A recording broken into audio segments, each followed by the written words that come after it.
Welcome to lesson 1 of the Advanced DIY SpudFit program. Let's get to it. First of all, I want to talk about what this course is.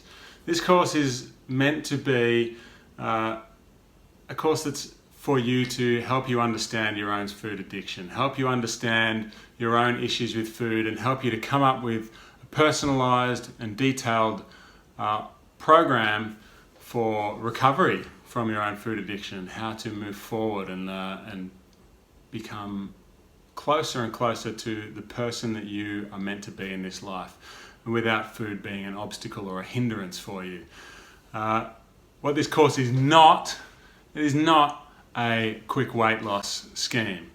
Sure, people have, including myself, lost a lot of weight doing the SpudFit challenge. But this course in itself, this Advanced DIY SpudFit program, is not even intended to be a program to teach you how to eat only potatoes. This is all about doing the psychological internal work that needs to be done and helping you to understand yourself and your behavior and thoughts around food. That is the crux of what this course is about, and it's about developing plans to move on and get on top of the situation that you have with food. So, let's get to it. What is food addiction? To me, there's probably a lot of different ways to define this, but to me, if you continue to eat food that you know is causing you harm, then you have some sort of food addiction issue.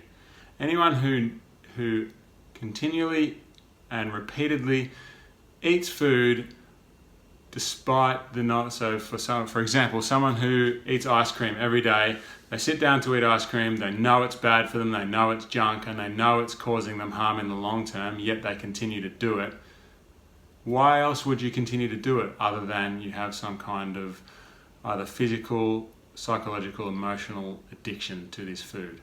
So that to me is an addiction. You can define it any way you want, but in the end, an alcoholic knows that alcohol is no good for them, yet they continue to drink. A cigarette smoker knows that cigarettes are no good for them, yet they continue to smoke. We could repeat this with addiction after addiction. In the end, if you continue doing it, even though you know it's a bad idea, you're probably addicted. All right? We can talk more about different ways to recognize an addiction or to recognize an addictive behavior. What I would like you to do is download the worksheet. There should be a button below the video. Download the worksheet and work through it on your own to help you to think more deeply about your own situation with food, your own decision-making processes, and how food affects you psychologically. What we need to realize also is that to be a food addict, it doesn't necessarily mean you're overweight. There are plenty of people who are at a healthy weight or even who are underweight who can't stop obsessing over food.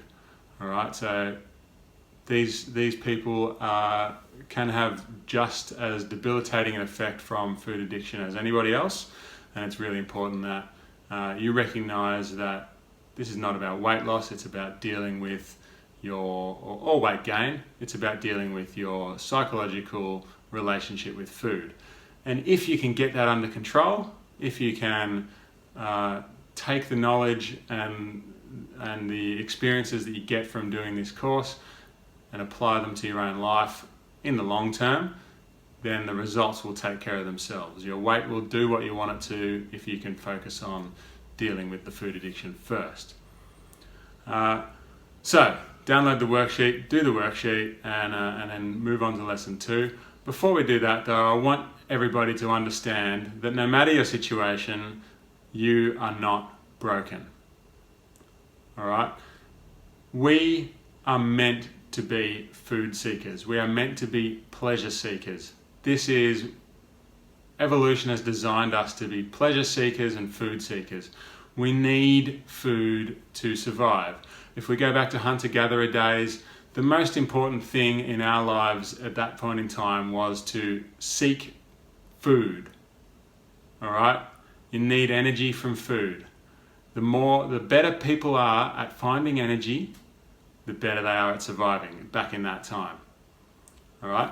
You and I we are excellent, chances are, excellent food seekers, because we have this switch in our brain that can't be switched off, where we're constantly looking for food, we're constantly looking for energy-dense food.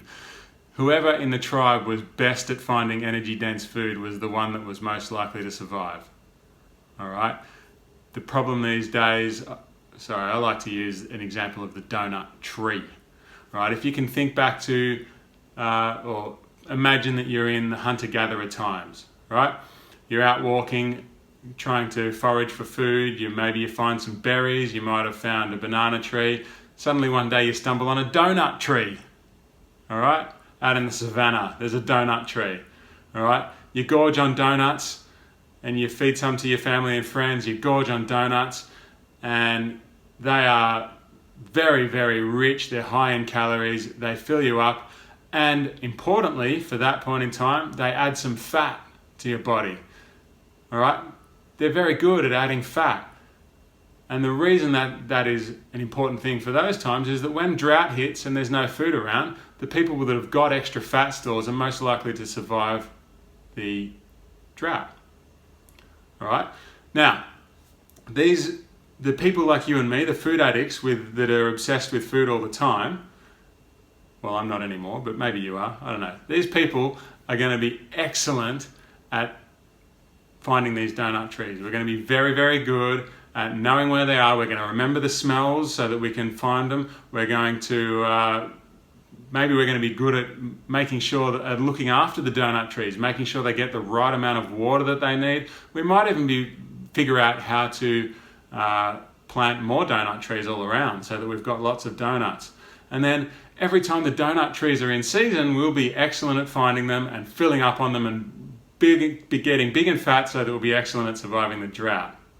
All right, so this innate ability to search for pleasure through food historically would have been an advantage to us. The problem these days is that donut trees are always in season. You can get them anytime, anywhere.